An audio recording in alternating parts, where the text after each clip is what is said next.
So I'm taking this phone exchange camping, out to EMF camp in a couple of weeks' time. To make that work, I need to work out how to connect a phone to the phone exchange. When it's installed in the shed, I normally use this crone frame to connect it to everything else, but that's a permanent part of the shed, so I can't take it with me. So I need to do something different. So first, let's explore the back of the phone exchange and see how it would normally be connected.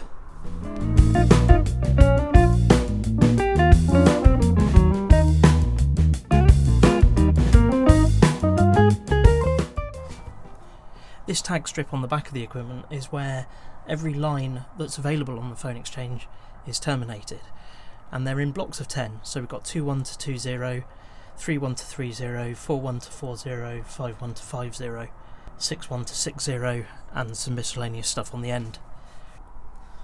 As well as connecting to telephones, you can use these tag strips to change the behaviour of a given line.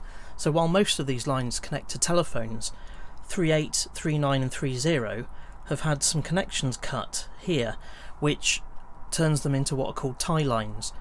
So if you dial 38, 39 or 30, that will connect you to a distant exchange. In our case, that's going to be a VoIP exchange that connects to the rest of the EMF telephone network. Each line has a pair of wires that's connected to it that goes off down here to a pair of white cables. Those white cables are terminated in this pair of RJ21 plugs. So there's the first 25 lines on one and the next 25 lines on the other. To connect phones up on site, all we need is something we can plug these into. So that's why I've built this. It takes these two RJ21 cables and connects them to these 5 crone strips here. This brings out each line in a convenient place where we can access it. These bottom 2 strips are connected to this block of RJ45 sockets, which allows us to easily cable up spiders that can connect to telephones.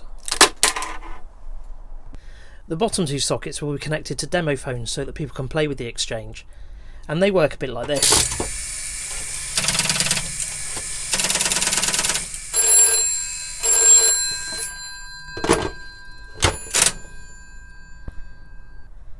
These top 2 sockets are for the tie lines that will connect this phone exchange to this Cisco router here, which has been fitted with voice cards that will allow me to use it as a VoIP gateway to connect to the rest of the EMF telephone network.